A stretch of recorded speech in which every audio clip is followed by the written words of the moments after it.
going in a way so that we can have much more interactions and we can try to understand what actually it means to the researcher, what it means to the society, and what it means in generally towards to an academic or towards to the practitioners who are working within the society and thinking policy as a matter of solving many issues, many things.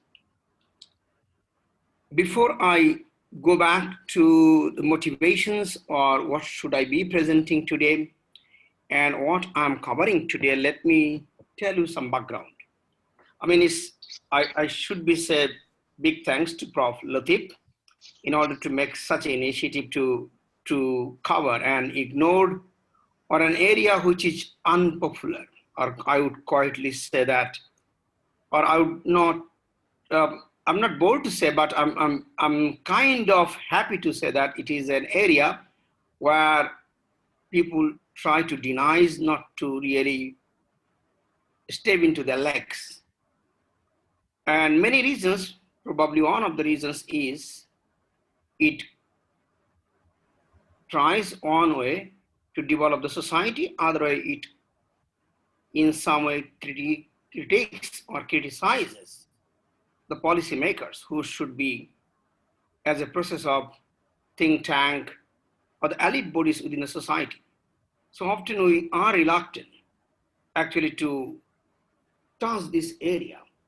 This is one of the big reasons or major reasons why many people do not want to touch policy analysis, because it's something they think that it is for the elite people, and also probably it's not wise to do that because I'm going to bring many ways, many problems to my own life might be, or so to speaking, am I have the authority or do I have the authority, or am I the authority to criticize them or to analyze it because it is made by the elite people of the society.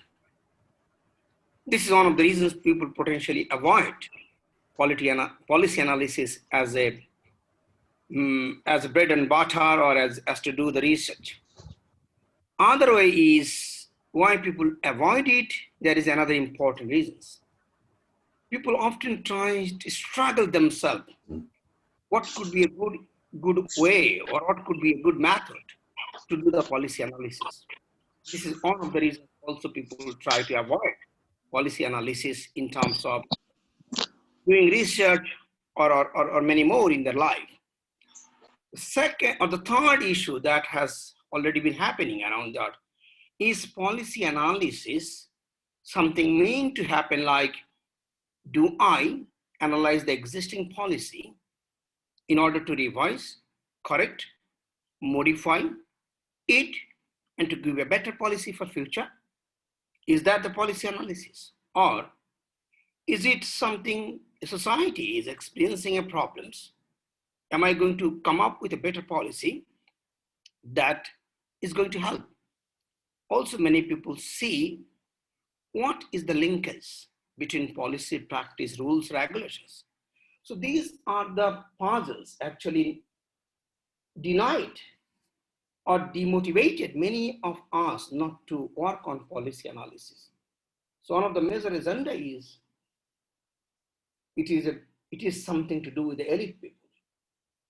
Now we are going one by one, and the third proposition is, or the second proposition is the methodology. How do I do it? Since I'm going to do a critique or criticize to the society, what could be an accurate method to do it if it is not concrete or if it is not substantially evident? Then I'm going to make my life jeopardized. I'm going to bring criticize in my own life. Or also sometimes people see policy is a matter of solving problems, or policy is a matter of old policy to revise the new one. Within that debate, actually, we are really struggling, and many of them are really unsettled debate, and many of them are actually is yet to settle. But still, we are doing this work, and we love to do that work based on many ways. So today, what I'm actually going to do is not necessarily why or how we determine a methodology to do a policy analysis. Rather, we will be trying to learn ourselves, or we are trying to make ourselves slightly be more familiar.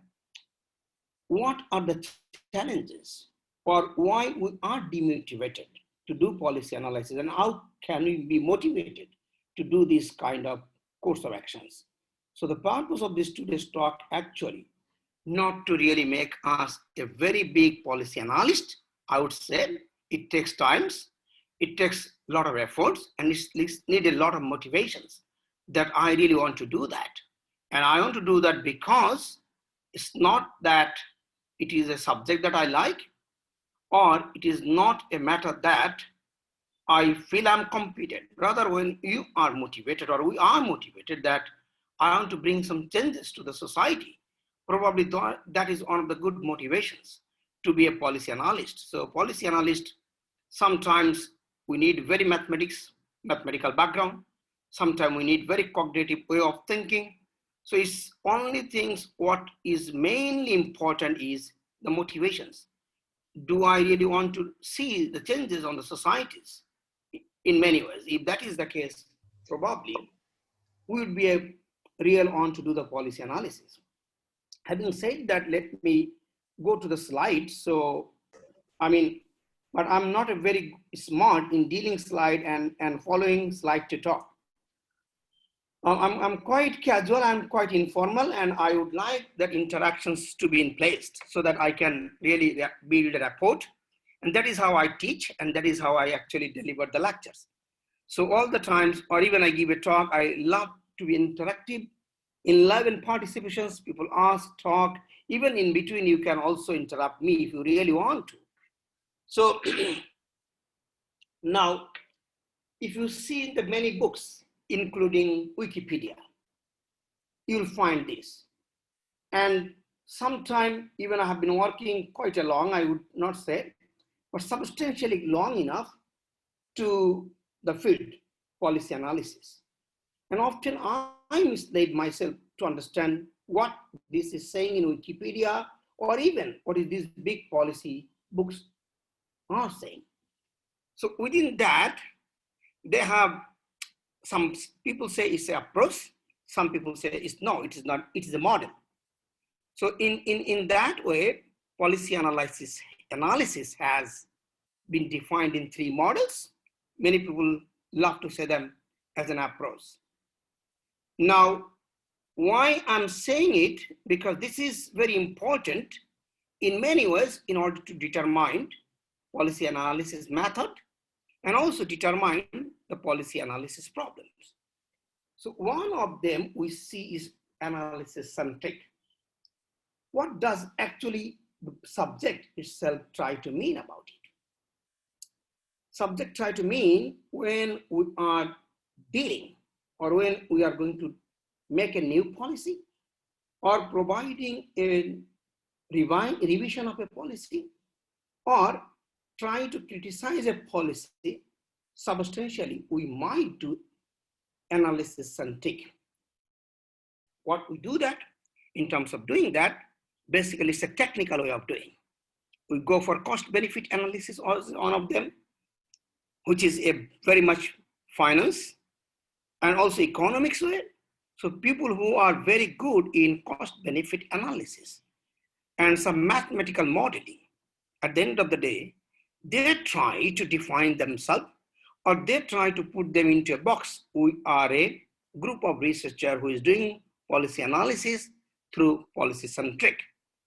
That is how the policy centric groups actually always try to develop their methodologies, try to develop their way of problems thinking. So sometimes they bring up a big problem within the society which is yet to be solved, or which is unsolved, or they feel that a policy can be or can help to solve it. In doing so, they try to do it analysis-centric policy analysis model or approaches. And most of the time, School of Economics often try to go on that.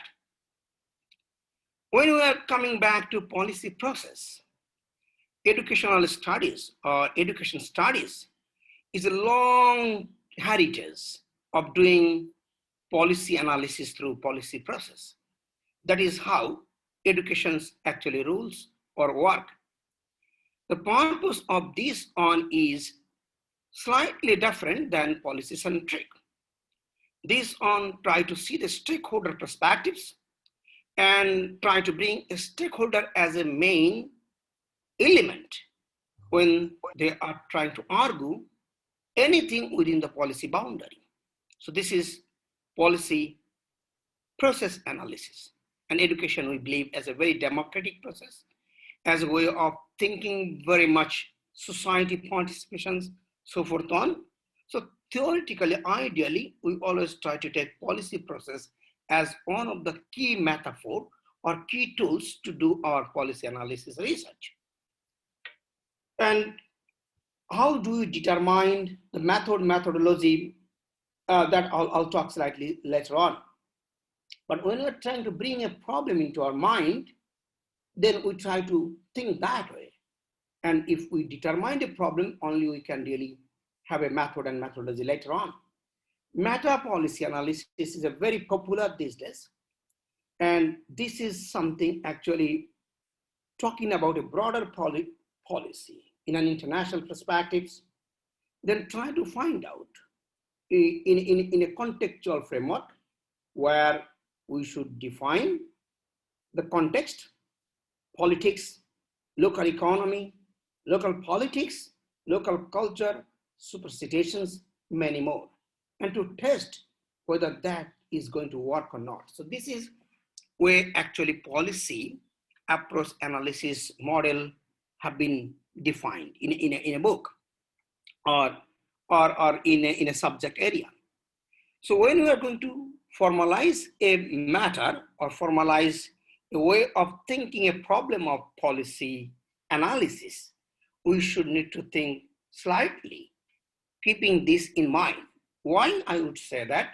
Otherwise, we might end up where we are doing, how we are going to contribute in the subject, and how my subject topics link to a conceptual framework within the policy analysis.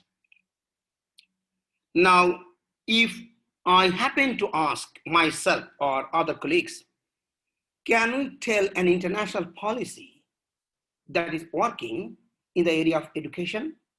If that is the case, can we bring up a name? Is there anyone who can help me to tell me a name of an international policy that is working around the globe, or even not working, but there is a policy that I come up, or that I know it is international education policy? It happened to be, it's not very struggling, but UNESCO is one of the bodies.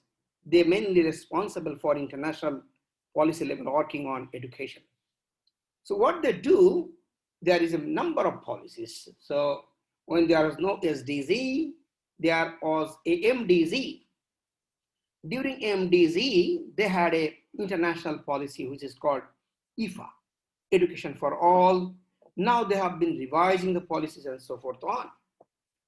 Now, that many countries who has the budgetary constraint or who are obliged to the UN mandate, or who have to be obliged to the UN mandate, or who love to be a UN mandate, they are everybody following directly or indirectly that IFA as one of the parameter of a policy.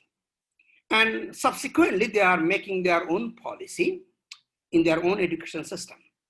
So definitely, in that environment, in that climate, we would many way argue that the policy revisions or policy analysis or policy made or the new policies all are being influenced by IFA, Education for All. In such an extreme case, I'll try to bring, let me stop for me second, this is screen sharing. I'll try to bring a very relevant examples from our university, let's say in what is going on at the moment in the culture of the university in Malaysia or China, so to speaking, or let's say even Hong Kong. We are now influenced, or we want to have our university to be ranked in a global, well-ranked university. We know we want to do that. So we are making a number of policies in order to make a global university. And that is a policy, actually, we are making it with a very object in our mind, aims in our mind. We want to target ourselves to be, let's say, 100. Is it a policy? Or university should define university, and university is a university, and university do it research, do it teaching, do it innovation as the way it should do. It should respect to the definition of the university. It will contribute eventually to the ranking. So a big debate when we have been doing this kind of policies, many intellectual debate poses in our head, and we have been subject to the criticize in many ways. Okay, by bringing a ranking policy, are you actually denying a genesis or a definition of the university? If that is the case, then what is the policy of a university? And if there is a policy for the universities exist, do we need a ranking policy? It's very difficult to answer. It's not an easy actually to say. So now if we say that, yes, we need a policy for ranking, of course we can do that. And at the end of the day, it will eventually produce some number. And when we are going to evaluate this policy, we are going to evaluate in what? The aims, objectives, the targets set up in the policy, and at the end of the day, how we end up with the success.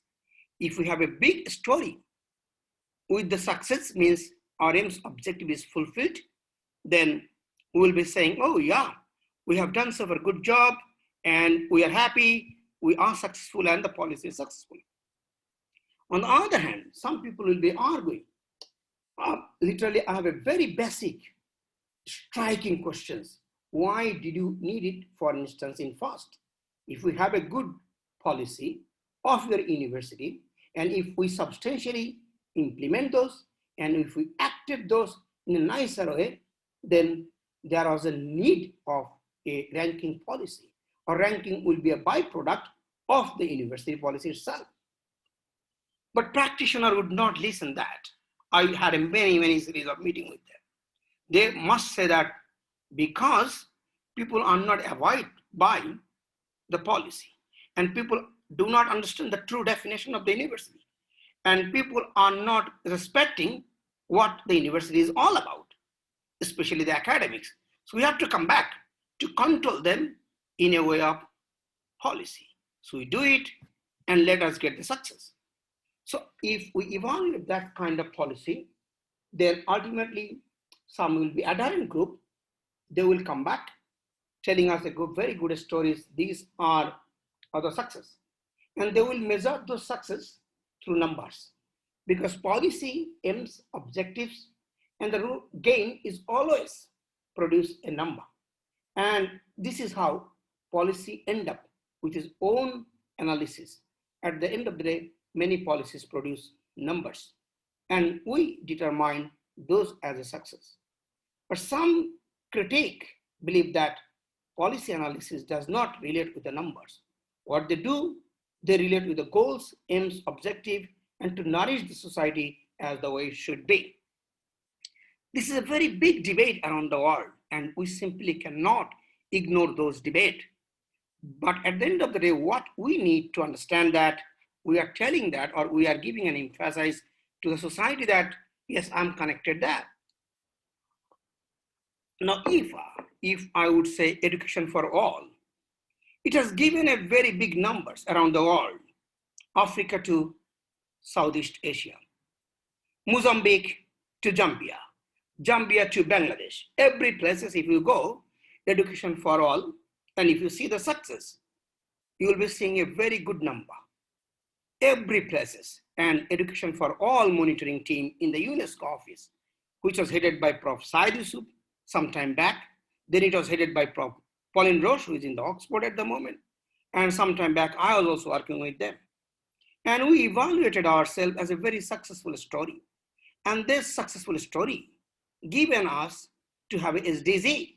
We said we achieved the MDG globally. The number game is over. Now we achieved it. The girls' enrollments are there, boys' enrollments are there, propositions are there, equality are there, women are there, poor are there, everybody are there. But what is happening now? Let's just go for sustainable education. What is the sustainable education to us to mean is, let us make the education quality same as like urban and rural. Education quality is same as like science and arts and humanities. And at the end of the day, in our head, what happens? What is that? How do you do that? How do you ensure that? And what is the action plans? And end up with the numbers. And when you play with the numbers, the policy also plays with the numbers. So there is a game between numbers and policy designing. Somewhere or other, you want to ignore it. And if you do not ignore it, we don't serve the purpose in a way. But when you ignore it, policy become ineffective. Many people say that. Policy become unuseful. The guideline become, so to speaking, nonsense nobody is going to avoid. So in order to prove its success, or in order to give a concrete guideline, we always link the policies with the numbers. That is what is always been a challenge.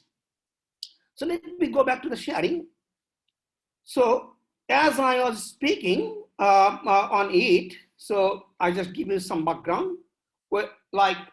So analysis centric is a new policy. Many people see that, but I do not see particularly as a new policy. What I see is actually it could be a revision of a policy, or it could be a new policy to address a new problems, or address the problems which is not new, but the challenges is new. Now, if you ask me ranking of the university, is it a new policy? I would not say it is a new policy. And I would not say we do need it. I would say that if we have a very good practicing policy in the university itself, we do not need it at all. But the inefficiency or some of the implementing problems within the university policy itself might encourage us to have a ranking policy. But there is no hope that it will provide us the concrete sustainability in our university definitions. So sometimes a new policy or a new way of thinking policy solving problems it cannot give a guarantee it will land successfully, but it can give a guarantee if you put it effort, there will be numbers. So people always evaluate those within the numbers.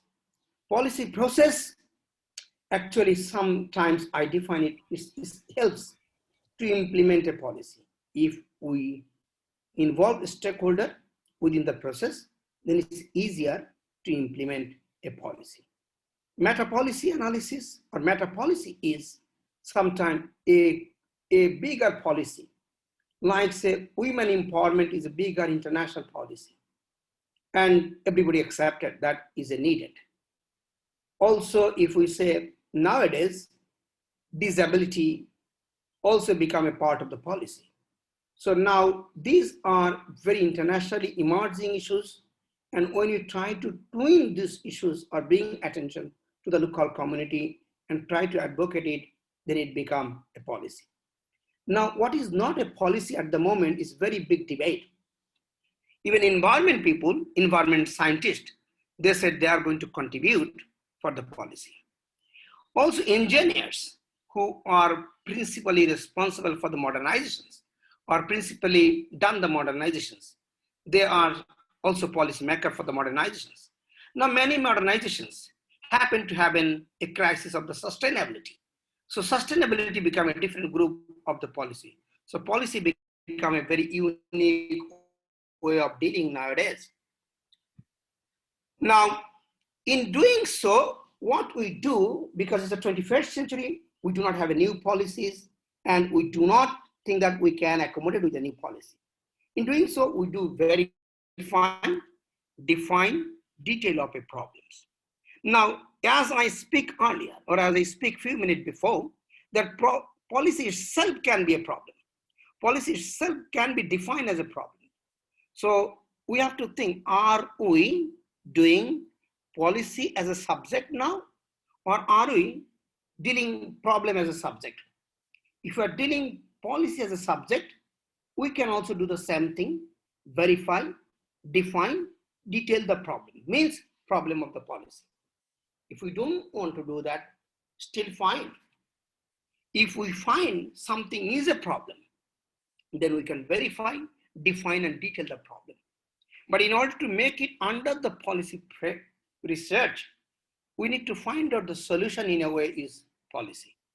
So if we do a research that is actually problem itself is a policy, fine, or we find another problem within the society, but we are not giving a very scientific solutions.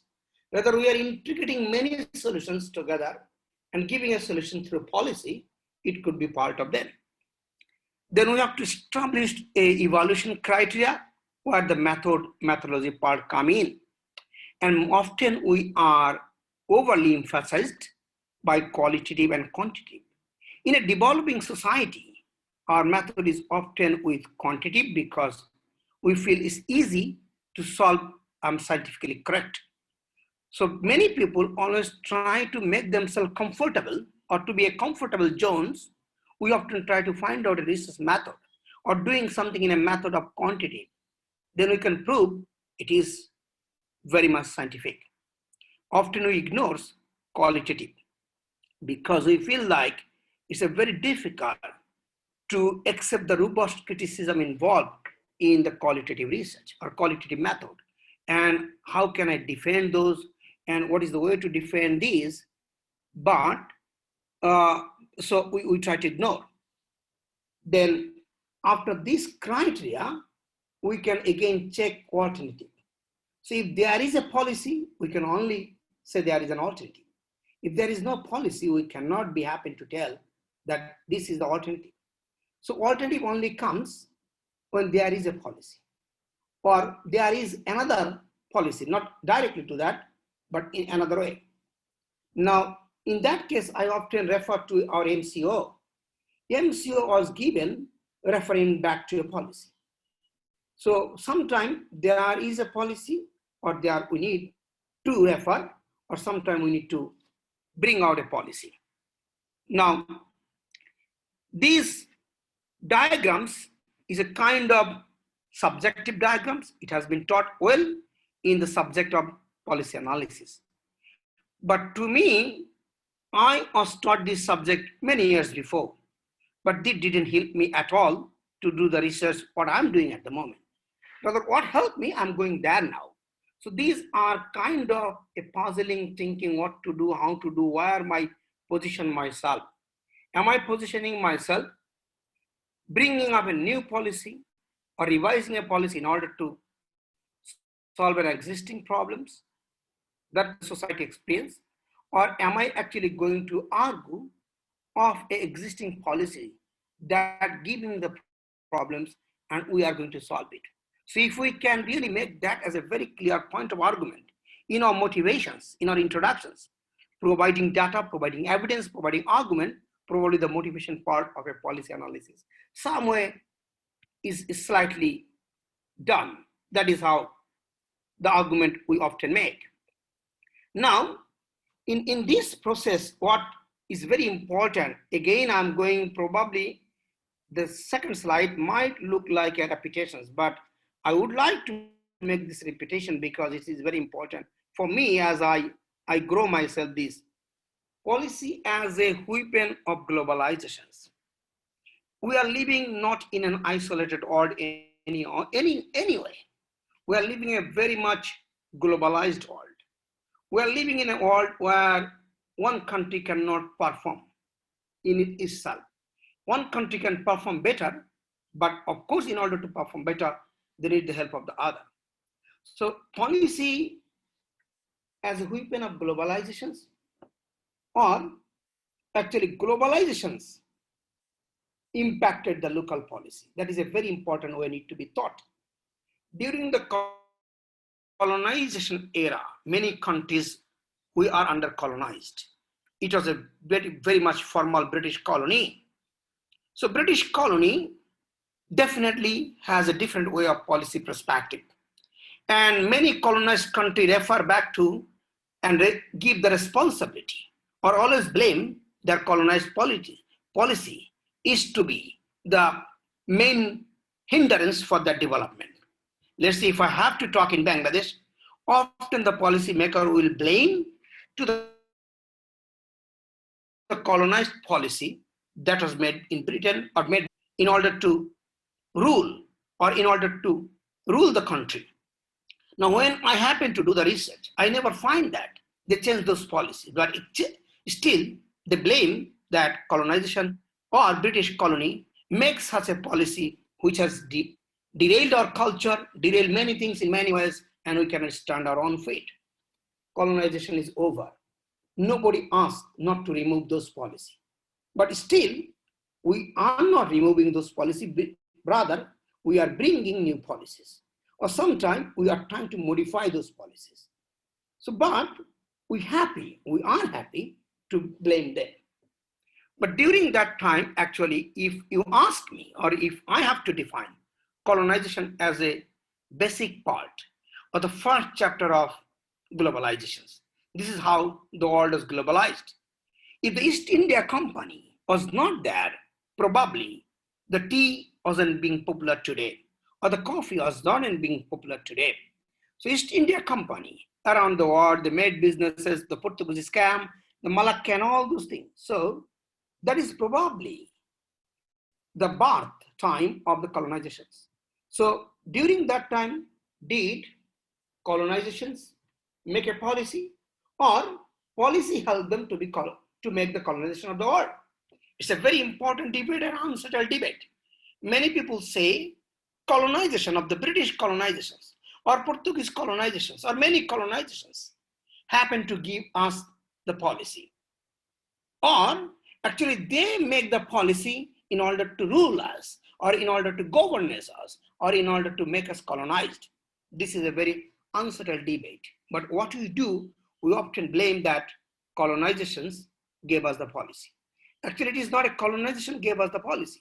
Rather, in order to colonize us, they might invent it or they might presented us the policy. So policy as a weapon of globalizations or globalization impact the policy parameter these days. It's an important way when we are going to deal anything to think. Now, WTO, World Trade Organizations, they have a number of agreements, GATS, and Malaysia is a signatory country of that, many more, Bangladesh, many more. Even IFA, Malaysia is a signatory country.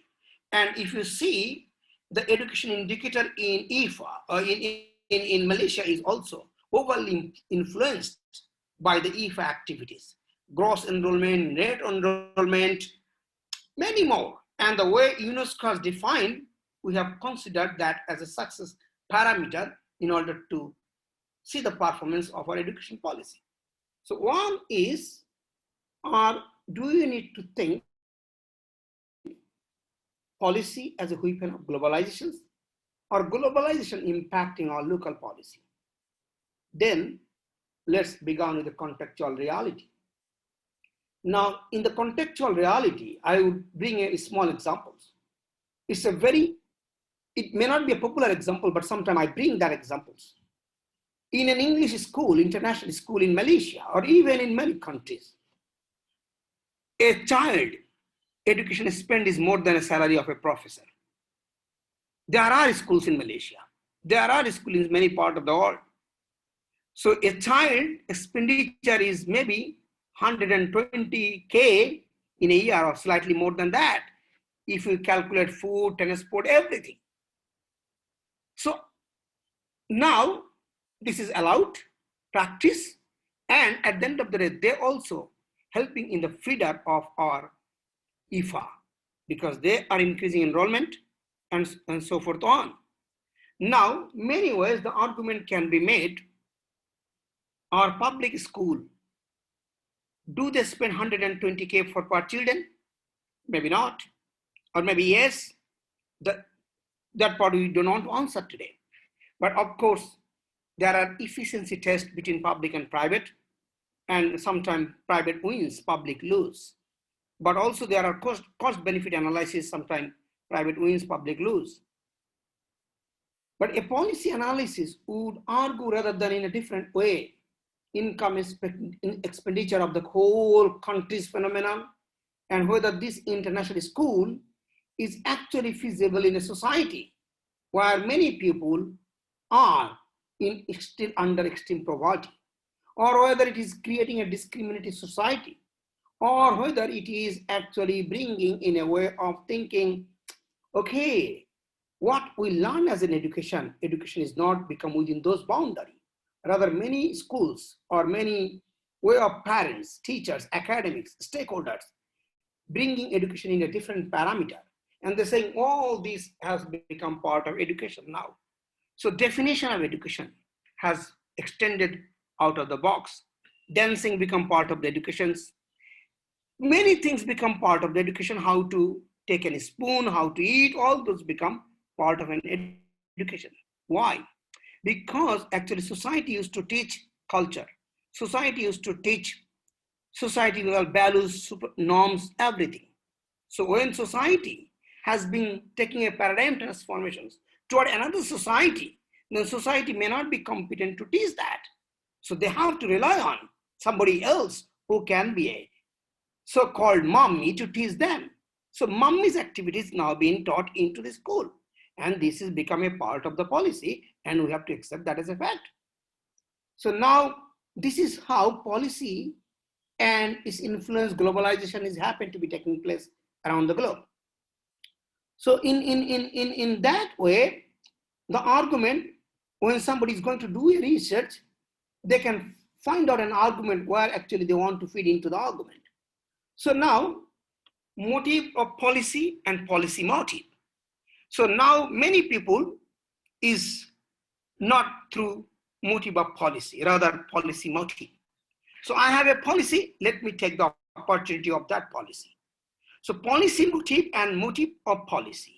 Many people do not see policy motive, they cannot distinguish the differences between corruption and ethics. So this is how I can earn money. So as per policy is concerned, let me do it. So ethics may not be the part, may be policy motive. So motive of policy and policy motive has been also been enemy to each other. So now policy motive become enemy to motive of policy, and also motive of policy cannot be functional because of the policy motive. So can we really control those kind of things through policy? That is a different way of answering a society very much on the thinking. So now these are actually big challenges when we are doing a policy analysis in this globalization context. So that's the reason often I always urge, I always advocate, or I always appeal to the colleagues, please think on of this agenda and try to nourish your head or try to make your thinking slightly bigger. Am I talking about a global policy? If that is the case, am I actually saying, is it a global policy, or is it actually a policy to make the globalizations of the world and going to help some particular group or serving the vested interest of the particular groups? So this debate, 1 and 2, is a very similar debate. Global policy and policy for globalizations. So when I am saying global policy, I got to accept it. So should I, as being a bureaucrat working in the ministry, where should my standing is? As an academic, where my standing is? As a society, where my standing is? At the end of the day, society is standing, and everybody's standing determines as the way the bureaucracy, academic, and the elite stand. So sometimes we need to really make a very important discourse within the society or polity discourse. People, let us come and sit down together and talk. Is this a global policy? Are we going to help the global people by that, or we are going to help ourselves?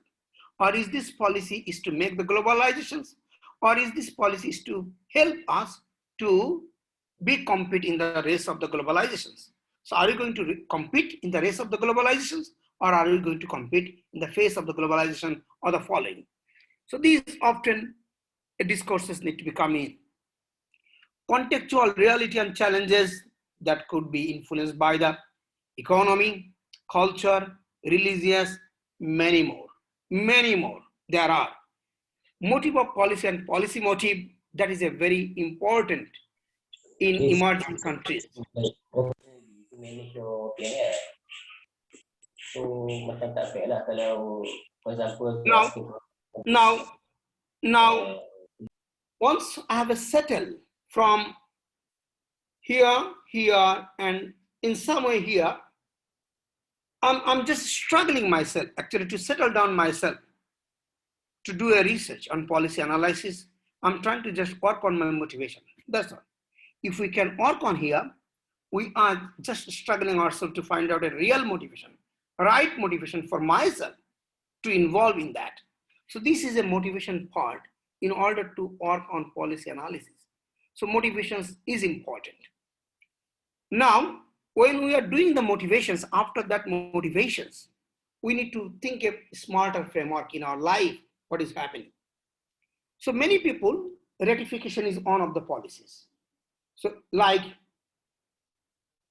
SDZ is one of the important ratifications, but under that ratifications, a number of agreements, a number of conventions are there. So ratification conventions, these are working there. When I come in the first time at UPN, I saw SDZ. There is a big signboard. And we're happy that we are responding to the SDZ. And in order to do that, I don't know whether we had a very, really serious debate in our university. What part we are taking, which part we should not take, which part we should take, we didn't. But I don't know, but I feel we didn't, because when I am in my university working in Dhaka, also we have the same kind of thing. Now, in the sustainability or SDG goal, there is an important goal has been determined by COP21. And the COP21 is saying sustainability is through new innovations of eco-friendly, blah, blah, blah, blah. Now, one way of doing an argument, no innovation is going to be an eco-friendly. Maybe it's slightly eco-friendly, but it's not going to be eco-friendly at the end of the day. So many people see hybrid car is an eco-friendly, but we cannot see or we cannot project whether it's going to be eco-friendly or eco-danger. Once all the hybrid car need to be left out, abandoned, the battery cells and all those things, the pollution level of it is going to be really, really endangered to the society. So this is what we have given a policy of an hybrid car, new finances involved there, new money involved there, new market involved there, new technology involved there. And this is what we are selling in the name of SDG. But a policy analyst may, or a group of people with environment, with social scientists, with many more, they might come back and say, no, let me argue in a different way. Can you really foresee the next 20 years after this hybrid car is going to be another model to bring super sustainability to the society? But it is taken as a marketing tools, marketing weapons to do so, and new technologies, new people are becoming rich and so forth on. And World Bank is one of the biggest investor in this hybrid car and all this technology. Did we ever ask ourselves, World Bank, why you are investing in this technology? Are you really so angel, so pure, so purified in your mind? Probably we didn't, because we failed to criticize to the elite. World Bank is an elite, UN is an elite, not like to criticize them, rather to digest it and take it into the society. Probably that will end up in a way of having super sustainability. Next project could be, it is one of the food for thought. That's, I just bring a matter. I haven't done a research, but I just started a new project with the University of Waterloo and Hamburg University. to look into that kind of perspective. And yeah. So first way, this is where the policy dynamics in the globalization is coming on. Ratifications, then comes bilateral and multilateral agreement. Sometimes we cannot end up with a bilateral and multilateral agreement, but we do also that become a part of the policy. Now, it happened to be Indonesia generates smokes by burning the forest or by burning the amended wood, blah, blah, blah. And this smokes, many ways, creates environment problems within our Malaysia or beyond. So should we solve with UN ratifications, or should we solve with the bilateral, or should we mix with everything? And if cannot, let us go to the UN court and fight a case. I don't think that's going to happen. I don't know. Then after that, it comes, okay, local act, local legislations. Then we follow with the local statute, all this like what we do in the RUM or UPM or many universities, many ways. Then it becomes small, micro to macro, like we have in PASU, we have also some small policy, or maybe somebody may say, no, we don't have a policy, but we have some meeting minutes, or we have some regulations. So maybe, but according to a very micro level, microscope thinking of policy studies, those are also part of the policies, because this is how we are governing, we are administering, so it is a part of the governance. So this is a typical structure that we follow. But many way people are trying to argue, this is a typical way, we should not follow that. And that does not talk about the micro level of policy, rather that talks about the macro. And that does not communicate participatory policy. That communicate a bureaucratic policy or an elite policy. So many people are arguing, no, let us go in a different dynamics. Now, in terms of the university, if we see that as a matter of my analysis, only I am doing within the university itself, then university to me is a macro. Then probably the faculties are macro. Then even super micro is the department. But if somebody is doing a research on policy analysis, having thinking as a faculty, then faculty become the macro, and other unit become a micro. So this macro and macro definition within the policy parameter is a very much debated, is changing within the context. Now, in that debate, this is a structure that we often followed and we love to follow. And this helps the policy to be protected in many ways. So policy become too much protected because we followed left-hand side. So nobody can really criticize the policies. And if you criticize the policies, at the end of the day, life becomes critical. If you are living in a micro sector and you are criticizing macro's policy, you won't get funding probably, or you won't get a proper judgment. That's how you feel. So many way that as a model developed in order to feel us, or let us feel policy is an elite product. Our policy is something that we should not touch if we are really micro. So when somebody wants to touch a macro, let them come back a bigger macro to touch it and to do the analysis. That is the reason policy studies has still unpopular in many countries where it is a very sensitive issue, or it is a study to actually to deal in many ways. Or sometimes then policy analysis become also part of public politics and administration and so forth on. Also universities these days still trying to define, can you make a neutral way of doing policy analysis, or should we still be under an umbrella of the politics so that we can have a still shelter to back up us. So these are a standard model that we actually happen to follow, but people are arguing to slowly paradigm transforms towards to the right from the left. Now, there are a strong group of people who are saying, no, we cannot go to the left. Why? because taking all the micro voices does not give a quality policy, because they know they are the beneficiaries of the policies, but they don't have a right skill to do the policy analysis, or they cannot. Also, some of them is arguing that it takes time consuming and this kind of policy is non-accountable. People will not take the accountability. It will end up with, if the policy go right, everybody will take the goodwill of it. If the policy goes wrong, everybody will say, I'm not responsible. So overly participatory from micro to macro sometimes gives less accountability. That's what people have identified.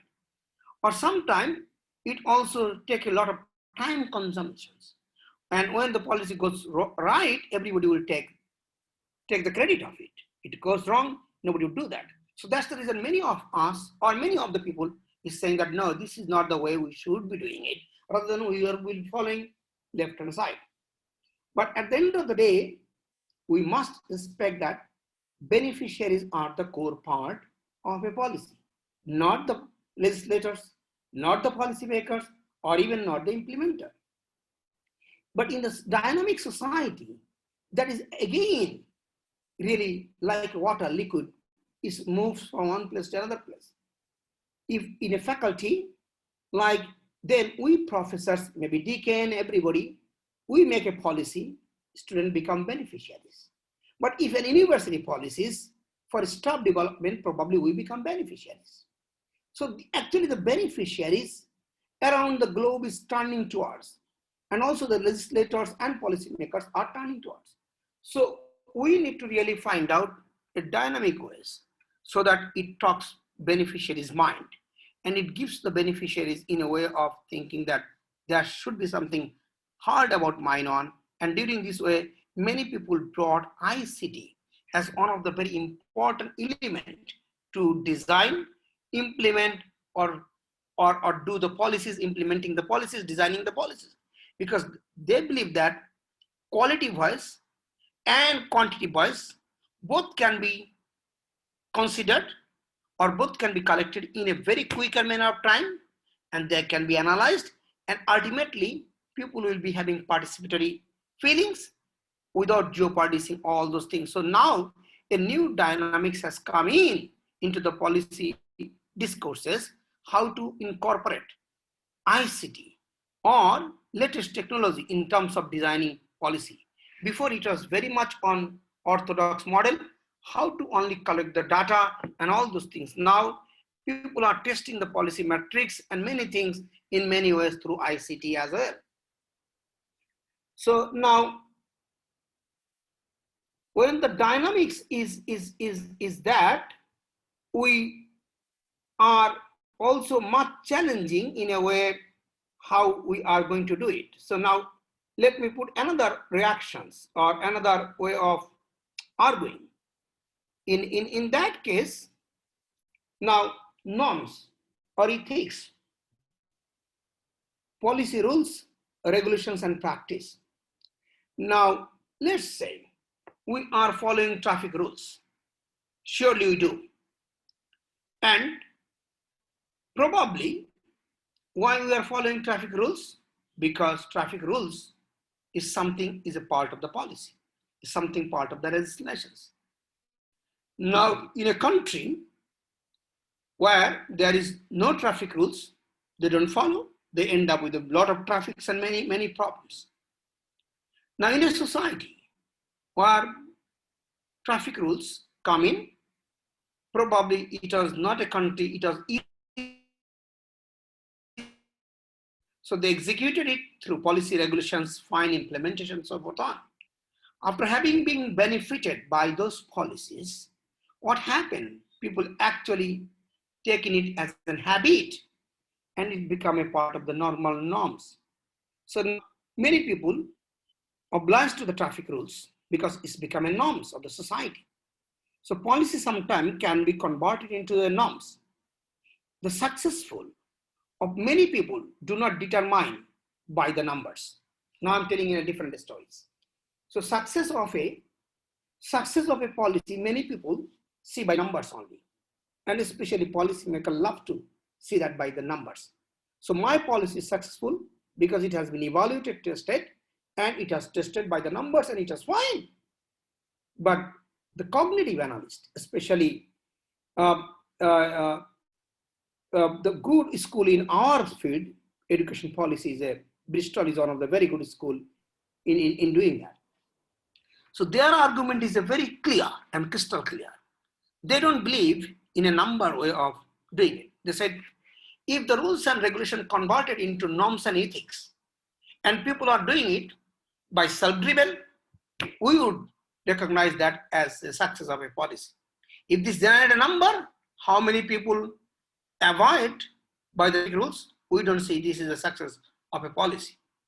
We are going to evaluate it. Let me take this policy out for a day. And how many people accept that as a policy? And how many people's norms and ethics are there?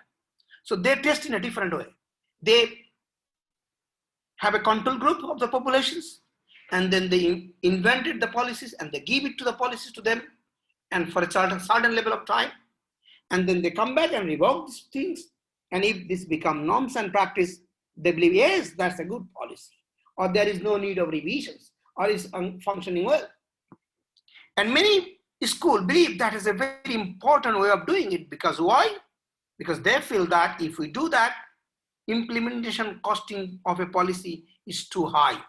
So if we have a policy that we really say it is a functional policy, then we will going to test it whether we have been able to convert it into norms and ethics. If we can convert it into norms and ethics, then we call that is a sustainable policy, and that is a people-driven policy, and that is a policy is actually working. Other than that, we are evaluating by numbers, keeping the policy intact, and we are doing that, then we are some way or other way not measuring rightly. But one important argument Zafri Wolford recently made, he made a very fantastic argument, which I still love to think.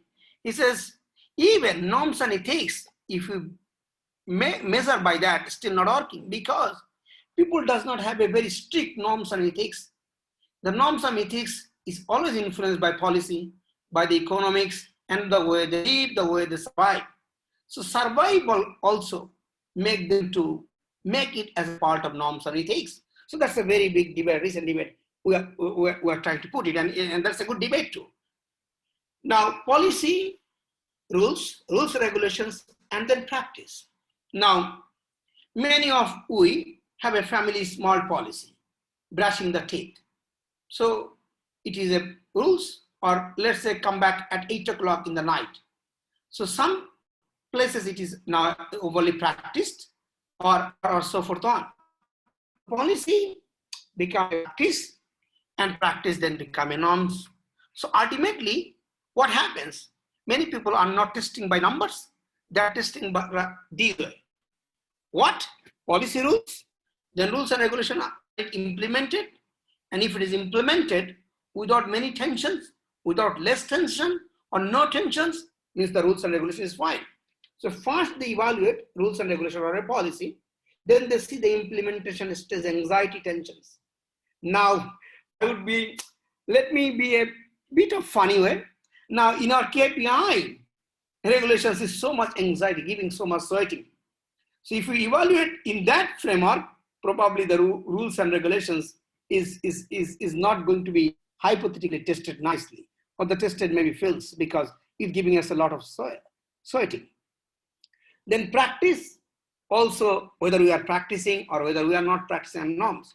So sometimes people actually, through these diagrams, they evaluate policy.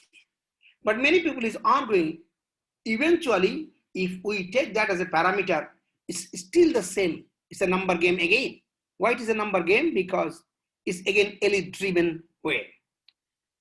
Now, these are all we now this is what is actually the course of actions. In doing so, one of the arguments sometimes is made.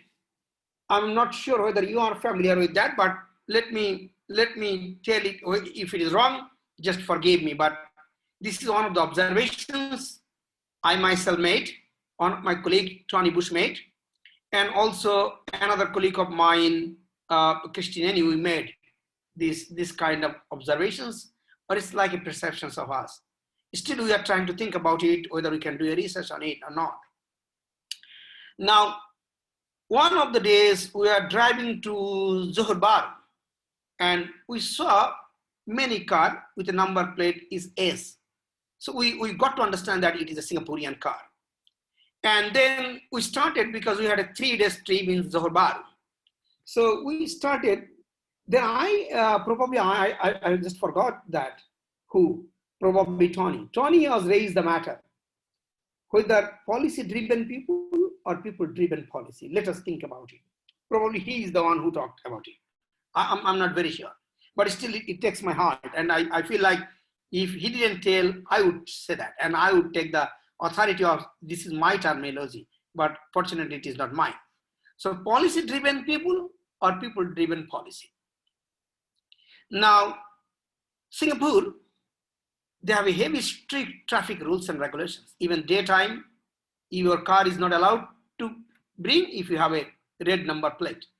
So it's only weekend and evening.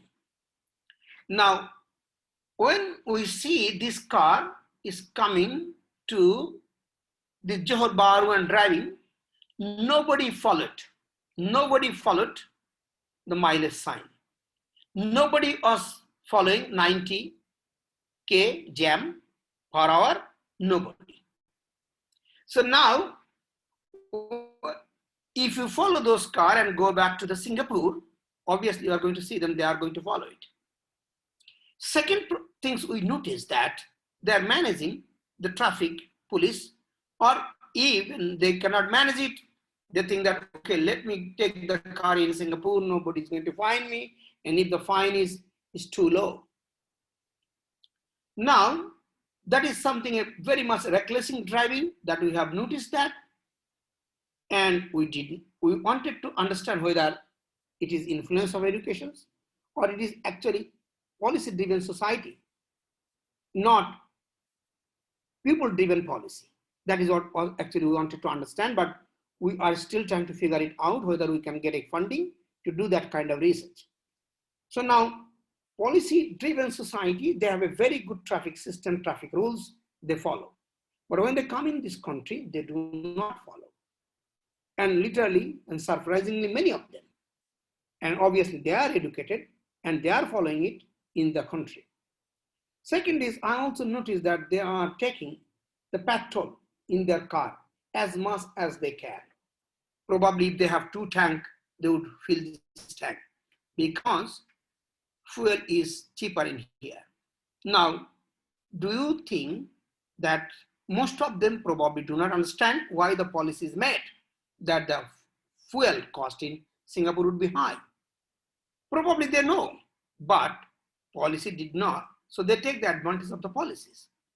Now, when this is taken, they are one way damaging Malaysia, other way they are also damaging Singapore. Both way, in economic way, in many ways, in many more. Now, seeing that, people may argue that, okay, let us make a bigger fine for our trafficking. Let's make it not 300, make it 500 ringgit. Can we do that? Can our economy tolerate that? Or actually the purpose of this fine is to increase the revenue, or actually protecting on the breaking of the traffic rules. Many people see these days policy or imposing those kind of fine is good for revenue, but that is actually a wrong way of thinking. It's not good for revenue. Rather, if you can protect that by a policy, and there is eventually a practice, you don't need to have any enforcement for those kind of things, and there will be no expenditure. So this model was actually used to understand whether policy-driven society or people-driven society or people-driven policy. So success of this measure is if any policy can be converted into norms and ethics, that policy was labeled as people-driven policy. But a policy which is successfully implementing but cannot convert into norms and ethics, still they are valid policy and they have taken as a policy-driven society or policy-driven people.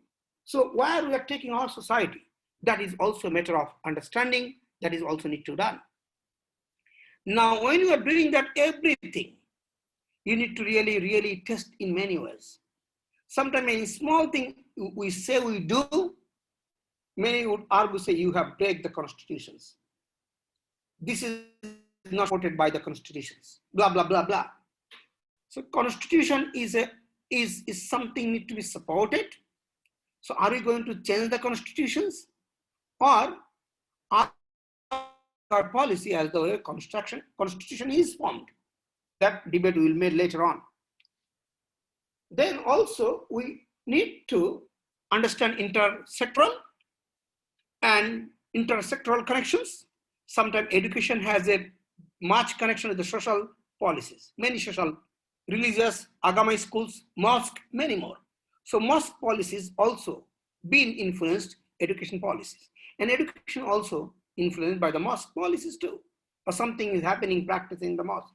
So we really need to causal finding of intersectoral analysis, sectoral, institutional, macro and micro coordinations. So this, what is actually, we can talk maybe after this slide. Then this is a very important, whose policy for whom. This kind of thinking would help us actually to make a conclusion where we are talking. Policy-driven people, I have already said. Policy-driven society and people is slightly different. When people, some people have a habit. Last time I was talking these things with my landlord. It's a very funny examples, but it's still relevant examples. I was talking to him two things. One is, he was very curious. When I was driving with him, with my landlord, there was no car, but still I follow all the way, and then I take a U-turn, and then I take to go to the LZ1. He said, Gazi, are you a crazy guy? I said, why am I a crazy guy? He said, why just you don't go LZ1 directly? Take the disabled park, there is no car, you go. I said, look, Lau, his name is Lau, look, Lau. If I happen to be doing that, then you need to keep the security all the time. And if we started not to doing it, we don't need any more security. So probably we will end up with low budget or low paying in our housing. So which one is better? He said, you cannot make the society change. I said, does the society have an impact or the people have an impact? So now, should we make a policy-driven society or people-driven policy and then coordinating those? Policy people and coordinating society, people and practice. These are the three models or four models you might need to keep thinking on your head where I'm going to do it or how I'm, okay, I'm arguing maybe for the coordinated society, policy and practice. But can I do it for the first instance? Or do I need to go slowly on that? So in a research or in a paper, actually you need to give a food of thought so that your fellow colleagues or your reviewers or many people can understand where you are putting a simply on that and where you are leading to edit. So another examples, I also give it to him, but it's a very quick examples. Many times we in the parking lot in Mid Valley and so forth on, we go 4 rounds in order to find a parking near to the lobby. Even we don't have a old people with us, we don't have a child with us, still we do that. So then it means that we are using petrol and all those things. So probably we do that because of that car parking people or parking lot has to come back with a policy for the women, pregnant, and many more. And if that is the case, probably they also need to implement it and all those things. So a society with a policy-driven or a policy-driven society, that can be a big debate or the way of cost-benefit analysis. Many more ways we can think. Now, Finally, this is something I just will take maybe 2 minutes. So many people see method for the policy driven, or means method for policy, method driven policy. Means I know a good method, so let me go and explore the policy that way. I know cost benefit method, and I know the summation equation, all the mathematical model, let me go and do it. So all of my colleagues, everything he do a policy, even human being life, even probably husband wife relationship, he will do in a cost benefit method. That's how he feel need to do. Then I asked him one day, Dr. Anna, is everything is cost benefit? He said, to me, yes, it is. I said, probably one day you will be lost out of the cost benefit analysis, because everything is not cost benefit analysis. Through cost benefit analysis, you can find out a relationship between moon and sun. There is a relationship. There is a cost benefit analysis. But that actually does not help. So that day he was triggering. I said, you find out GDP, GNP, and all those things. But GDP, GNP can be also made by doing corruptions, by earning illegal money. A country's GDP, GNP can be raised. Or calculation method, if we change it from salary method to different method, GDP can be changed. So these are the arguments. So method-driven policy or policy-driven method. So this is what I have. So it will generate some number or it will do something. Let me do it. Or policy versus method. That is again. But to me, probably it's a very difficult for me to conclude, but let me tell you a different way. Gravitation theory is a big theory now, and it is produced by a method, and we know this is a method, and all the things. We can now make many methods in order to find out how the aircraft also use the gravitation as their parameter to fly. So actually gravitation is discovered, but before it is discovered by Newton, the method is already there and the theory is already there. Everything was there. So now should we take policy itself as a subject to analyze and to try to discover the truth, and truth will follow the method, or method will follow the truth? That's a big debate. When you teach mathematics to the children, we try to follow the method to lead to the truth. But if a discovery truth, undefined truth, then we must need to really find out the problem fact first, and then we have to go to the truth way. So this is what, so in terms of methodology, I would say don't puzzle yourself. If you are starting doing this research, let's talk with some senior colleagues or somebody. If you are a PhD student and so forth on, we'll eventually end up with, or we'll land with a method that might solve it. So proving method as a scientific is not the issue that we should first find out, okay, can I prove it scientifically? Or can I prove my research problem and the way I'm doing is scientific? Then my game is done and my game is over. That is what we need to do. So thank you everybody for the hearing. And now obviously I would be happy if you raise anything on that. Thank you so much. I'm sorry for taking some more time on this. I was asked to do it by an hour. Thank you. All right, thank you, Prof. Very energetic presentation from you, and we hope that we have a few questions from participants. So if you have any question, please do it now, right? Thank you, Prof. Gazi. I have no question, but it's really inspiring and informative. I got to go actually. Therefore, I just have to say hi and I really have to rush now. Okay. Thank you. Thank you. Thank you for being here today. Thank you so much.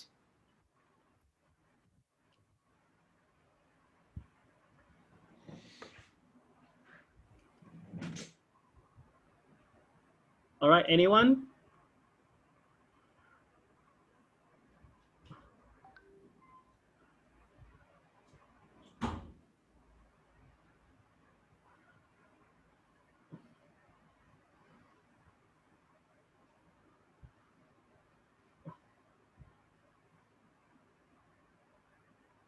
Prof. Latif?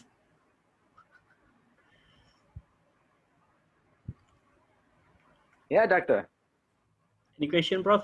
No, so far. Nah, so far so good, but yeah, so far so good. Thanks, Prof.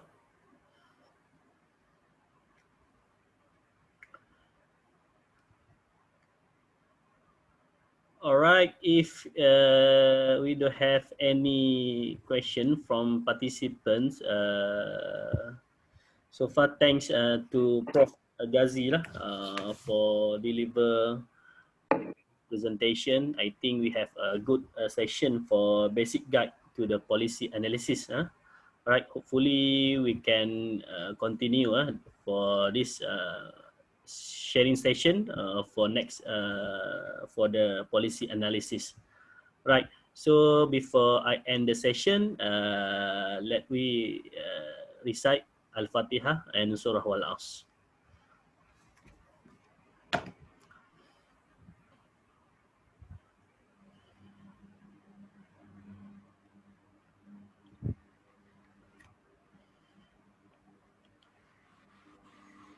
Oh, is that the end of the session, doctor? Sorry, Prof? Is that the end of the session? Yes, we already I end was session. asked to present for an hour, and then there would be a QA, but sorry. I failed to generate the QA. I had to step out for a minute. That's why I missed the end, the very end there. So actually, I want to ask Prof. Gazi a question. Prof, in your experience in Malaysia, have you come across any incidents where your policy analysis work was considered sensitive in terms of political or government sensitivity? And if so, how did you deal? And if so, how did you deal with it? All right. I mean, let me tell you 3 experiences that I had been very close in terms of doing research in a policy analysis. And apart from that, I had some experience of dealing micro level policy within the University of Malaya. That is nothing to do with my research. It's something to do with my job. So that one I'm not going to bring in here. That is a different challenge. When you're doing a policy as a part of your job, many challenges are involved.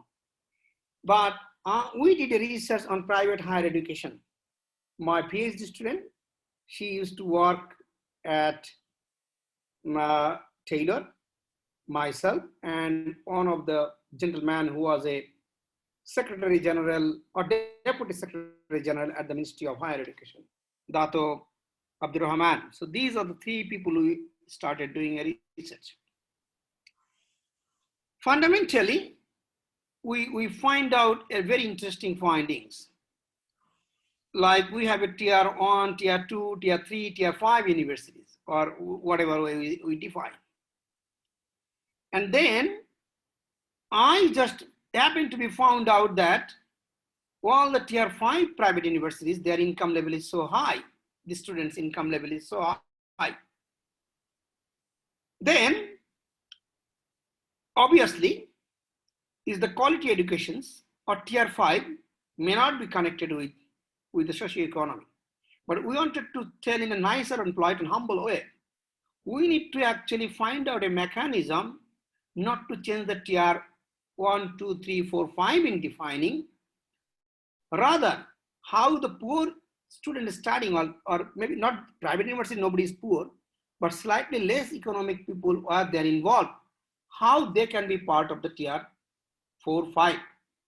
And we end up with some kind of incentive mechanism and so forth on. But nobody wanted to try that. So does that mean that our policy or our privatization policy is really connected with the tier 5 or whatever status, and that should be given to the students who are from the more elite people? In doing so, when we had a very big argument, even ministry people was with us to do this research. But ultimately, to be very honest with you or with everybody, we did not get a very good stakeholder welcome, neither from the universities. Okay, let us debate, or let us make it so that every university can be tier 4 or tier 5. Now, still, we did this research in 2011. We completed that. Now, still, I can see the same is going on. Still, the same universities are in Tier 5 and in the private sector. So, means that elite students goes there and they contribute for the Tier 5. Maybe it is not true. The truth is, the environment and education itself become Tier 5. I agree with that. But that is not going to bring an equal society. Rather, we need to transmit these into actions to the other universities where the students from slightly less privileged background study, and that could be the same standard of the university. Now, our job is to actually find out the modeling, to do that, propose that. Then at the end of the day, we cannot implement those. It is a stakeholder or is the country they need to consider. So my realization is, in a country where still that kind of macro to micro is going to be happen, policy analysis may not exactly helping, but it would help slowly and gradually. But I am sure it is going to work surely. That is the experience probably. Whether it helps to answer your question, I don't know. So this is a very relevant experience I had. I had other couple of experience, but this is the one I see very relevant in terms of education. Yes, thank you, Prof. The other question I had was about implementation, because in Malaysia, a lot of the criticism around policy and policy quality is on actually implementation of policy. So I guess my question is, to what extent can we research policy implementation as opposed to just policy design? Okay, very, very relevant. I mean, Prof. Latif, I mean, it's a very substantial. Now, policy is a documents. Many people see this as many would say, is a Bible. But policy, the success of a policy relies on few things. One of them, how it's going to implement it, and how it is supported by formal and informal governance. Many studies show that 80% success depends on informal governance. And informal governance often rely on cultures, traditions and practice, and other societal practice. Implementations can be tested, can be measured, but a policy which is a part of a product of participatory model, then if it is not implemented, we can again ask the stakeholders, this is what your policies, you belongs to the policies, so why it is not implementing? But sometimes when you are going to test a policy which is being designed or which has been made in an AC room with the elite, testing implementation also not an easy, because people does not also welcome those tests. In these reasons, sometimes when you want to test those implementation, answer from the respondent come from novelty, not the reality. They like to take the novel answer, not the real answer. So when you want to go to measure the policy implementations, measurements, implementation, all this research, my experience shows that everybody, do you come to the office on time? Everybody will take the reality. Yes. Do you feel need to come to the office on time? Yes. Nobody is going to say no, because it is not something we are challenging to the reality. Now, many academics cannot come to the office actually on time. So when you make a policy, or they don't want to come in because they are thinking blah, blah, blah jobs. So let's say we are doing an implementation of a clock-in. That's I also argued in my UM jobs. Clock-in and its productivity. And if you have a policy, you can say the implementations.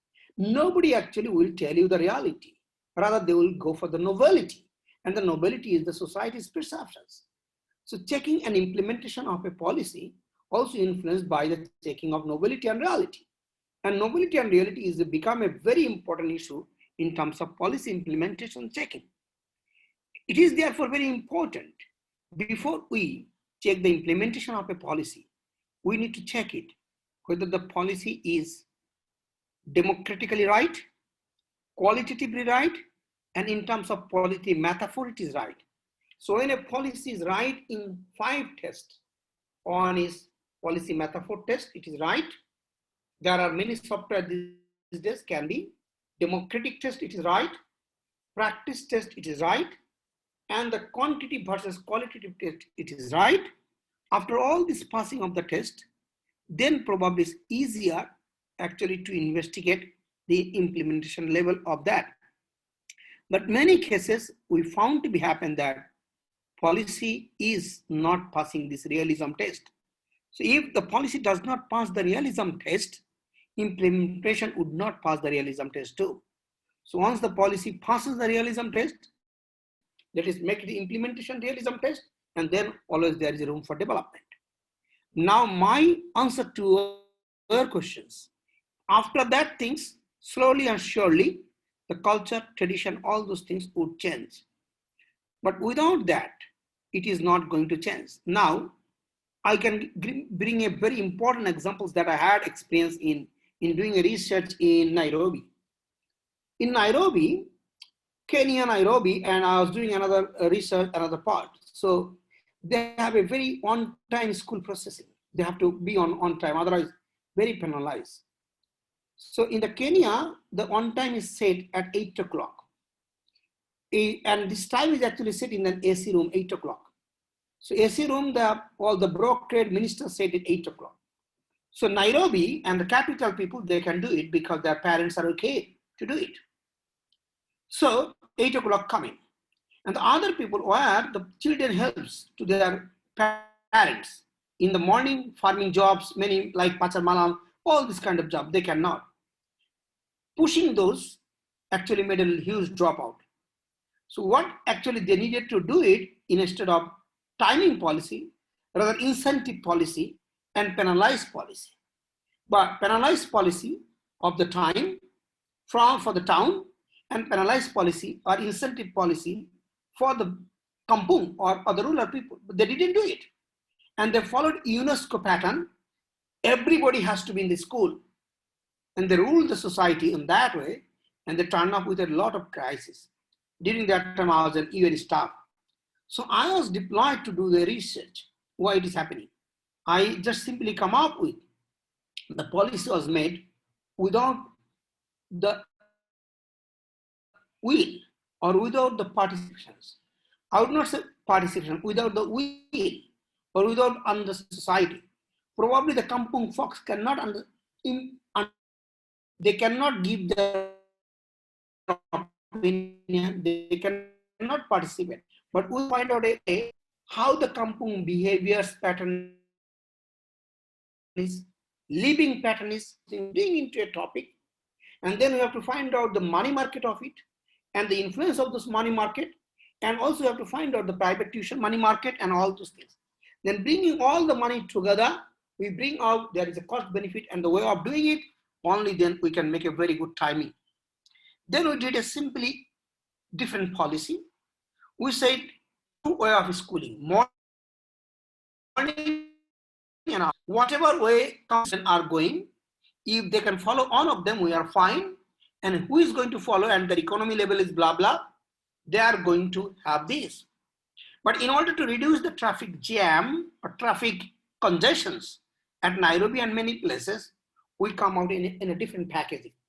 And in Nairobi and many towns, actually I call them as a mother congestions. In Nairobi, many mothers just go and sit down with the children and they make the congestions. So we make a different programs. If you give with the school buses and so forth on, then you will have this kind of benefit, blah, blah, blah. So we have to work really very detailed on that, on the school timing. Not only the timing, setting up the timing, setting up the compensation and penalization package, and ultimately it worked well. So now if we didn't do that, we just wanted to evaluate, implementation, we might end up the failureness. So this is how we need to see this perspective, and that is what called stakeholder driven perspective.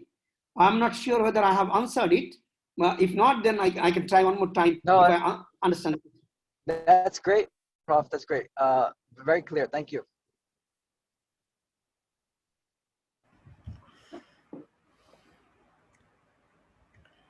All right. Any question from others? Prof Siti?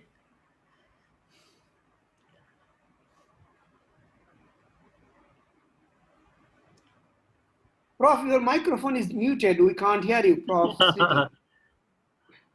Policy related to women and health, well-being. Yeah, always has this these questions.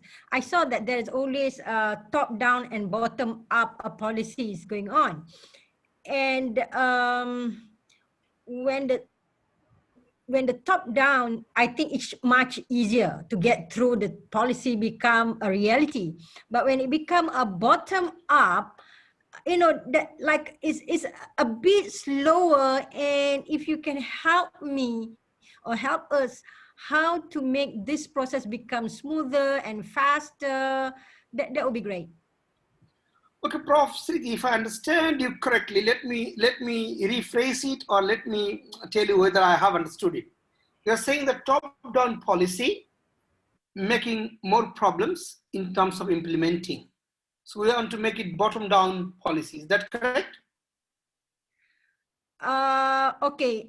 Yeah. That's correct as well. Like when we have a top-down, what I'm saying is that a top-down policy is faster to be delivered, to be implemented. But when it is top-down policy, top-down, top-to-down. Yeah.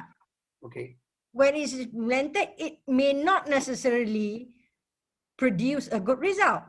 However, when bottom-up policy, when we want to bring the bottom, the people want to bring to the government the policy, the process takes so long, stuck somewhere, and you know, and then but we believe the bottom up is more practical because we are on the ground. We know exactly what is going on in the ground. So, but it takes time for them to, you know, to make it a policy and to go back to, yeah, this is what I'm trying to ask. Okay, I mean, that's a very intelligently put in questions, and I'm lucky that while the question is coming, look like that I'm in an exam hall where I know the questions. That's the good, like very relevant and very pragmatic. In a society, if we design different way, actually it's not difficult to make a bottom to top question policy. Policy actually is a collective or cumulative effort of data and informations. The problem is often we do not preserve the data and informations, and we do not have a good data bank in the society. Many societies, they do not have a good data bank, or they do not have a good information bank, and they do not regularly collect those data and informations, and they do not regularly analyze those. So actually, you don't have to collect data and information for any particular policy. Okay, I'm going to do it, so let me go and collect it from the stakeholder. There should be a mechanism that every time the data bank is enriching, the information are enriching, and every time are analyzing those. And then we can bring up those into the matter when we are making policy. It is a very ad hoc way we do. We have a very specific commission task. This is the task we want to do. This is the policy we are going to make. So this is like a very ad hoc, commissioned, or very temporary. Then we try to go and do some stakeholder consultations, focus group discussion, and many more. And then we feel like a time consumptions. Then many people are not interested or reluctant to participate. Or also you can find it in a different way, like the thing they are participating is not giving the quality of the output. But if we do in a different style of doing it, we have a ultimate goal of the policy, and we have a projection of the policy, and we design the data bank, information bank, analysis bank as a think tank policy body. Let's see if in a UPM, we have a very important policy think tank body that does it for whole programming. Then there is a very standard sustainable culture, and they can easily go it. But Many cases, it may not happen. I don't know about UPM. I'm very new in here. What happened actually, we commission for a specific things and then we do it. So what is happening, we need to do a sustainable that way, and then we go. Then we can deploy it, a particular commissions or people to do it, and backed by those. If that is the way, then it work. But many cases, the argument that you are making is actually there is no as sustainable culture, or the culture is very ad hoc, very temporary way of doing it, and then you end up with the frustrations, and people doesn't know how to do it, and they are not a part of that society. So we have to make a society that way, and that is called people-driven policy, not policy-driven people. British Haynes is one of the very good examples of this people-driven policy. They have a very strong database and all those things, and every time they're collecting informations. It's not just for medical reasons. They're collecting for medical policies. So when I go to the hospital, big data should be collected, not for just medical reasons, but for the medical policy reasons. So policy should be one of the parameter of the data collections for first instance, and that need to be analyzed. And that is well designed. That is what is important in medical practice, in education practice. So that is not in our agenda because we just want to make it temporary. And our policy is always, or our data collection is always mostly influenced by the marketing or targeting group. That is marketing, they can do that. In even when you want to earn money, you know how to earn money because you have a data bank.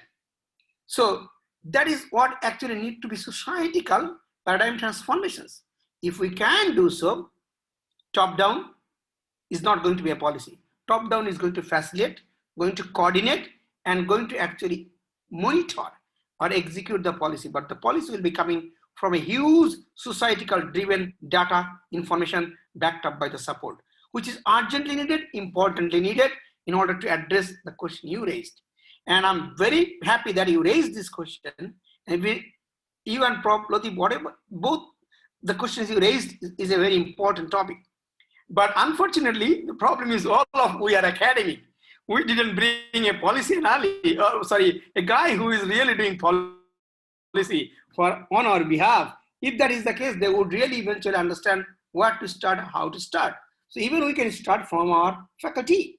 That could be a good place, and we can design a data bank connecting with the policy and all those things, and later on we can do so. Hope I tried to answer your question, because this is the question I often face globally. When I give a talk, every time I face this question.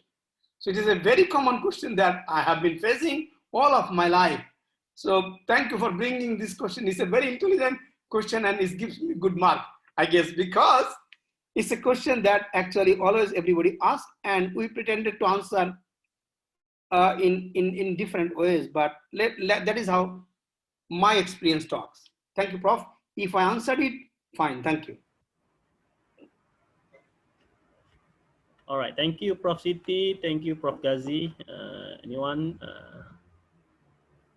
Maybe we have a last question from participants.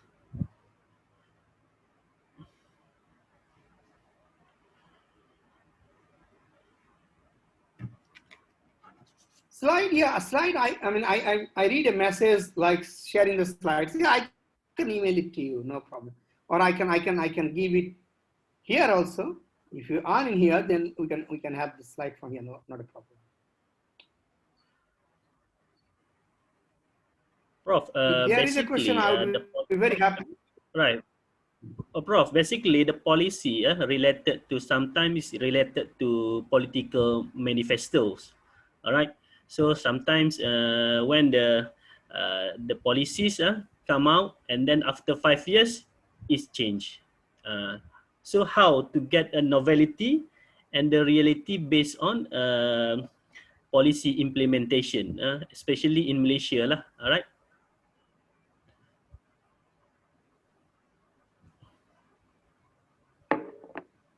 Brother Aizuddin, can I have one more time? Because sometimes the voice was lost somewhere. Politics, political party changes, policy happened to be changing. After that, I didn't get it. Okay, how their policies Hello?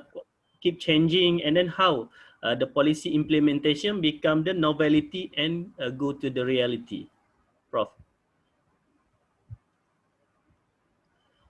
Very excellent.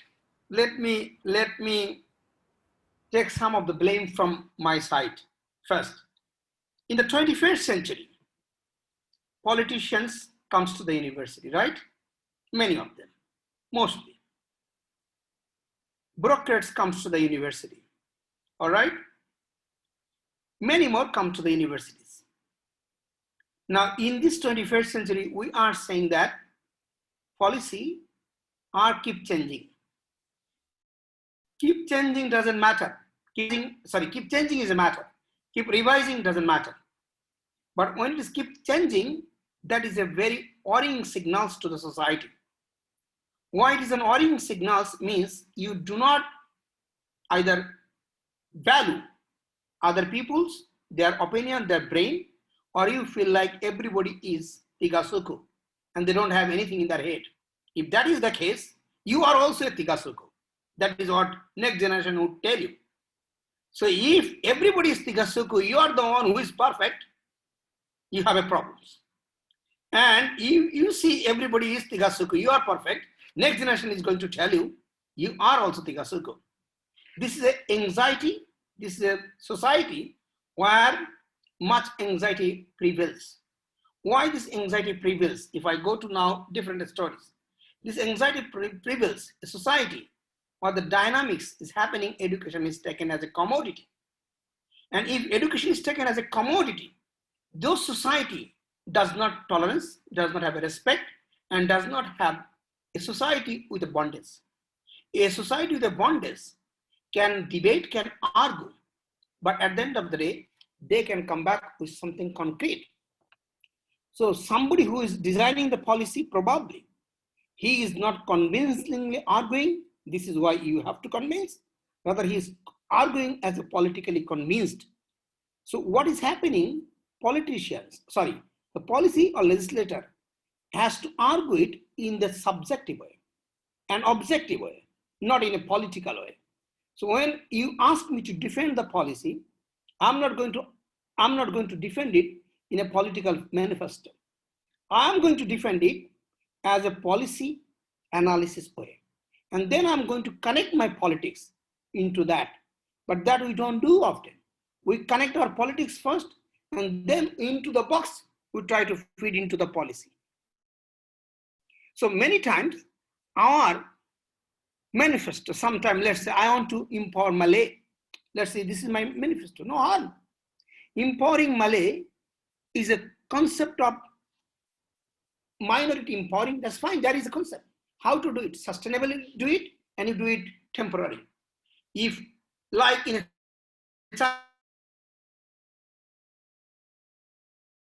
Chinese proverb, if you give me a fish, but a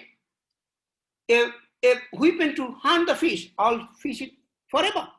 So what is happening is, policy analyst will tell in a different way. I'm not going to give you incentive directly. What I'm going to give? I'm going to empower you education. I'm going to empower you in science. I'm going to empower you in English. That is what my empowerment means. My empowerment does not mean a cash incentives. But political manifesto might be say cash incentives.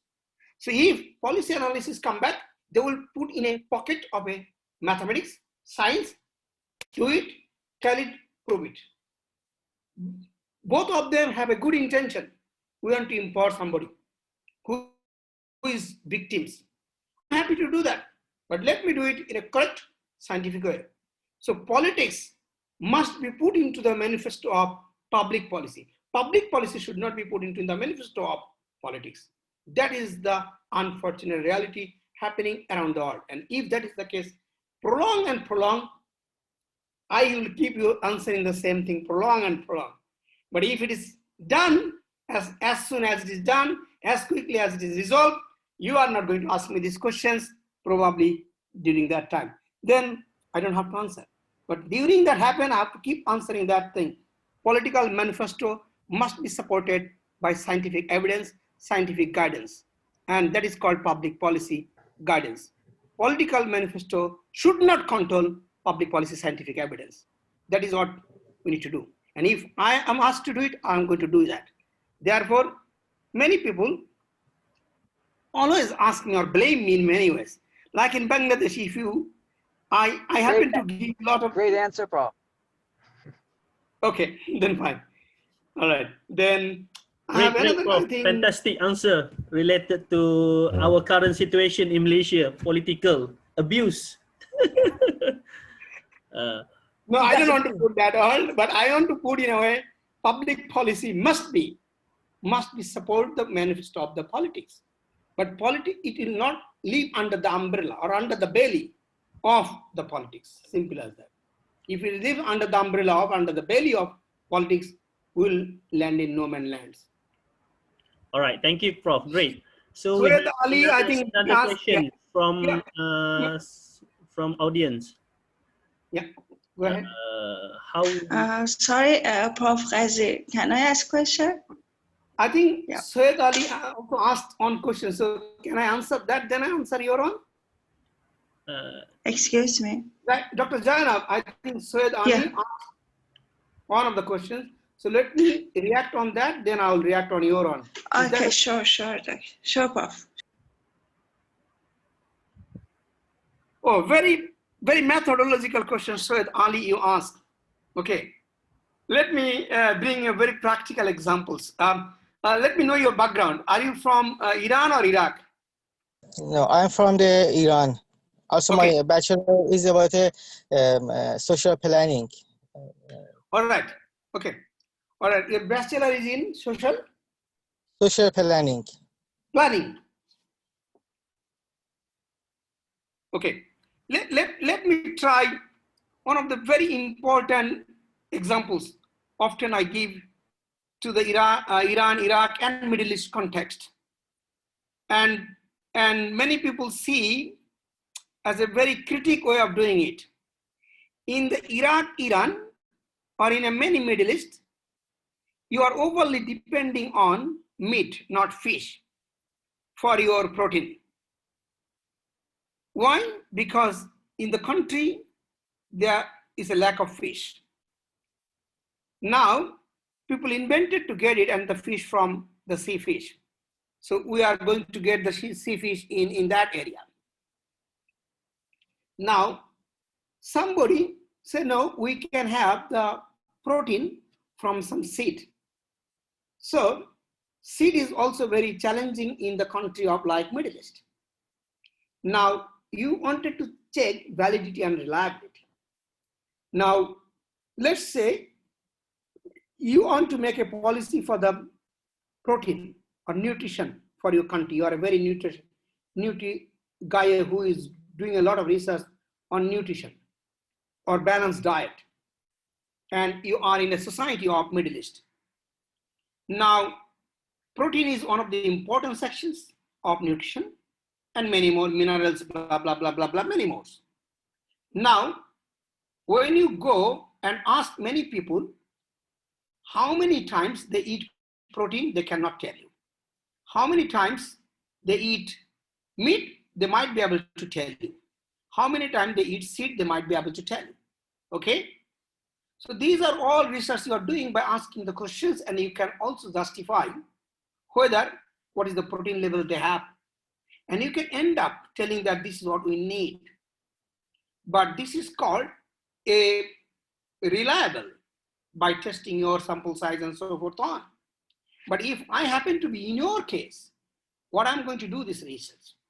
Actually, I'm going to bring a nutrition expert with me, and I'm going to really first validate the nutrition value and the protein value without asking anything. And then I'm going to develop a model and mechanism, hunger and nutrition as all. Why people get hungry? Is it because lack of nutrition, or is it because of certain amount also needed? Then all these things I'm going to actually find out and going to help with the nutrition. And then I'm going to experiment those into the Arabic people. And after experiment those, if it is successful, I'm going to get it as a way of doing the nutrition policy. The things I do it may not be reliable. in first instance in the research, but this is more valid.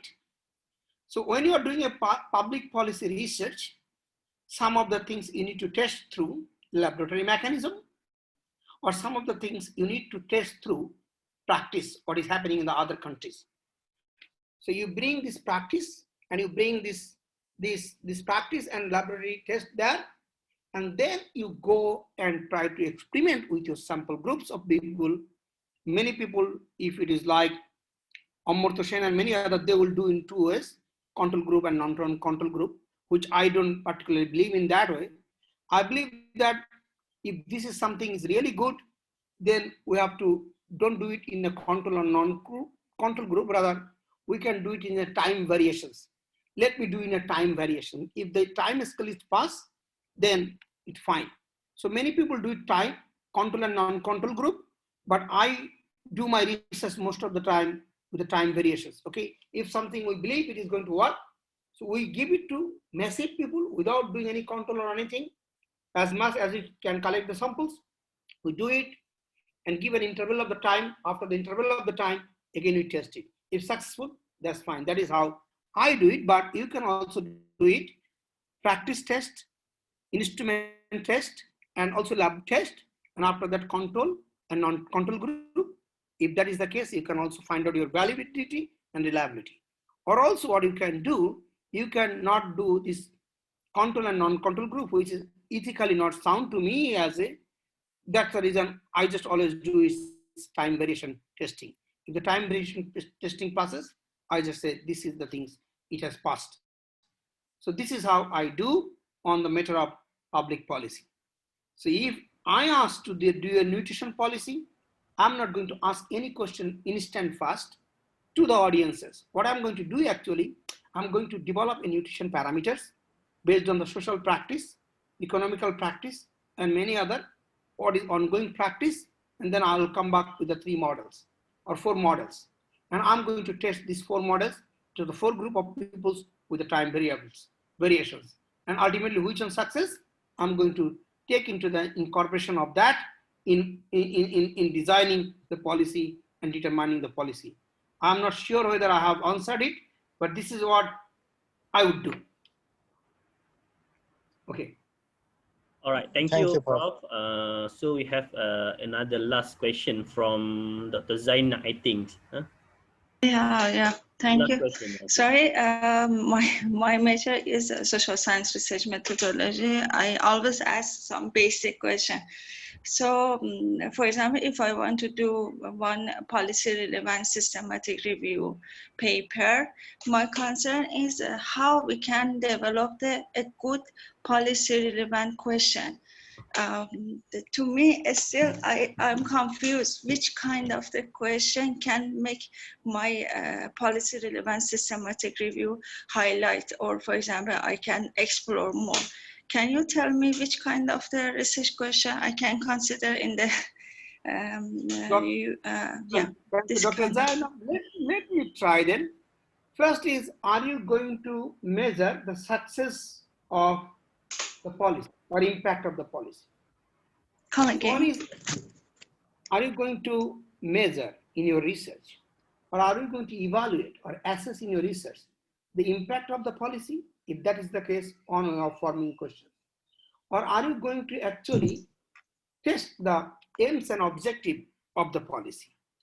If you are going to revise the impact, or if you are going to assess the impact of a policy, you cannot question anything on the aims and objective of the policy. So impact analysis of a policy always like accepting as a fact that policy's aims and objective, I accept that as a fact. So you cannot question the aims and objectives. What you questions in the success, this success or outcomes or negative, positive of those, or by the numbers. So when you are analyzing impact of a policy, you have to find out the number games. Impact of the policy often comes to the number games. So then you have to find out some relevant questions that you can answer through numbers. But if you are criticizing or if you are evaluating a policy's aims and objectives, you have to find out more exploratory questions that cannot be answered by number, but that can be answered by analyzing or making many evaluations of existing policy metrics. So impact analysis of a policy is one way of doing, or assessment of the policy is another way. So are you doing assessment or impact? That is important. If you are doing impact analysis, your question must be related to the number. If you are doing assessment, please try to avoid the research questions that can be answered by the number. If you follow this trend, probably you can convince your reviewer saying that, okay, I'm doing an impact analysis. An impact analysis in order to give a concrete evidence, evidence on it, I need to give the answer through numbers. But if you're assessing the policy itself, then you tell to the reader, this is an assessment, not an impact. Therefore, I am going to critically review this policy by testing many policies around the world. And then you can go to the diagram number, what I said, whether I want to test it by practice. If the policy converted into the practice, the assessment is overly good. That is a really, really great on. It is a great on. And I always say, all of my bosses, please give us a policy that it retain after you leave, that it retain and people respect you, not when you are in here. People respect you after you retire. So a good policies maybe not be appreciated late now, but after the retirement, many good policies are appreciated by the bosses. That happens in the politics, that happens in many ways. So when a policy is being very appreciated, when the administrator is there, or when the policy legislator are in the power, it may not pass the realism test. Otherwise, I'm trying to answer brother Aizuddin question. So when you are in the power group, then if this is overly good valid policy, especially in developing countries, means your policy smells something wrong. But if your policy, after you become thrown out from the power and evaluating realism test pass, means is actually good test. So when you are doing a policy analysis research, you need to frame yourself, your mentality, your mind. The way I do, I cannot say, well, you have to do it. I just frame it, whether am I doing it impact or am I doing assessment? If I'm doing an impact, then I try to find out a question that generate numbers. If I do an assessment, then I don't find any questions that generate number. Rather, in order to develop my motivations or my platform or my problem statement, I bring many debate from different policies, and then finally I push in a way, or I make a framework in a way. This is where the problem we can see, the society can see. Then this is the answer is going to be more descriptive rather than a causal analysis. So that part I always do by descriptive analysis. That could be either descriptive in statistics, or it could be also descriptive argument. But if your question is by number, you cannot make it descriptive analysis or descriptive statistics. You have to make regression analysis and so forth on. So if you make a regression analysis and so forth on, and if you think that you want to do that, you have to find out a number questions, and that is impact analysis. Yeah, I'm not very sure whether I have answered it, but this is how I do. Thank you. Yeah, I got the point. All right, thank you all the participants, and thank you, Prof. Gazi, for a very wonderful session for 2 hours. Actually, we have a lot of questions from audience. Hopefully, after this, we go for 2.0 policy analysis, especially for PTD officers, government officers that related to the policy implementation for the government. All right, so we close our session today with Surah Wal-Asr.